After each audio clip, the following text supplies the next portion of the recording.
J'ai tiré sur lui parce que, bon, à un certain moment, il y avait une trahison totale à mon égard, une trahison totale de la démocratie. Il a essayé de reposer toutes les charges des événements du 28 septembre à ma personne. C'est un acte de trahison qui m'a poussé à réussir avant que ça ne soit à moi mon tour.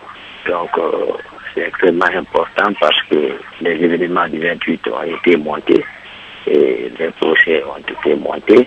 Donc, c'est moi qui devrais répondre à tout ça, étant donné que c'est pas ça du tout.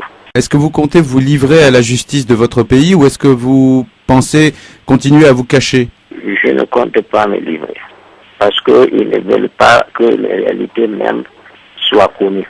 Donc, ils préfèrent me tuer avant que je ne dise. C'est une chance que j'ai eue avec vous d'expliquer, de donner des explications. Le jour du 28 septembre, il les a envoyés en précurseur pour aller s'interposer, empêcher les manifestants sur leur chemin. Il connaît cette réalité du terrain.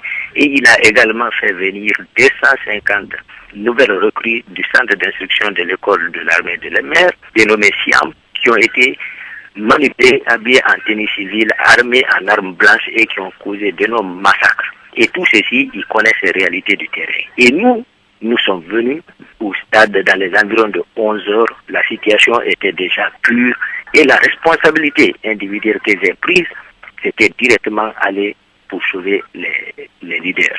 Beaucoup des témoignages recueillis après les événements du stade montrent que ce sont les bérets rouges qui ont commis des exactions et que vous étiez parmi ces bérets rouges. Je suis venu, mais cela ne signifie pas que je me suis comporté autrement. Effectivement, tous les corps habillés ce jour se sont mal comportés. Je veux parler de mon adjoint, le sous-lieutenant Marcel Guilabogui, qui a blessé tous les leaders politiques. Moi-même, j'ai reçu des coups. Les leaders peuvent vous en témoigner. J'ai reçu les coups. J'ai aussi donné des coups à certains militaires, policiers et gendarmes pour sauver les leaders. Moi, c'est ce que j'ai pu faire. Il y avait la police, il y avait la gendarmerie, il y avait les hommes infiltrés par le pouvoir. Et vous dites que tous ces gens-là avaient été envoyés directement par Dadis Camara? Tout à fait. Il est venu me chercher à Koundara avec tout son cortège, dans l'intention de m'arrêter. Il est venu en me demandant qu'est-ce qui ne va pas et qu'est-ce que je suis en train de jouer. Et même mon chapeau, il a tapé par sa main pour faire tomber. Je l'ai répondu que je suis votre aide de camp, les arrestations arbitraires ne peuvent passer sans que je sois informé. J'ai dit, je ne sais pas de quoi vous jouez. Je suis un chef d'opération. Makambo voulait venir vers moi, c'est à ce moment, parce que j'avais une arme sous mes mains à ce moment. C'est à ce moment que j'ai ouvert le feu sur lui. Je dis bien, je précise, une balle, environ 1 à 2 travers doigts de la nuque du côté droit. Vous lui avez tiré du côté de la nuque, côté droit, ça veut dire qu'il était de dos?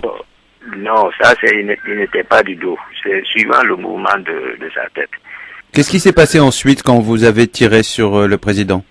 Donc, il est tombé et automatiquement, moi, je l'ai laissé parce que l'autre, son chargé d'opération, était parti prendre une arme lourde et pour ouvrir le feu sur moi. Et moi aussi, je me suis précipité sur lui. Et on a commencé à se bagarrer. C'est pendant cette bagarre, les gens ont pris le temps pour le conduire dans un hôpital. Moi, je me battais en ce moment avec l'autre. Et comment vous avez pu, alors qu'il y avait plein de soldats de la garde rapprochée du président, comment vous avez pu ensuite vous enfuir? Non, moi, c'est eux qui ont fui parce que moi, j'ai réagi.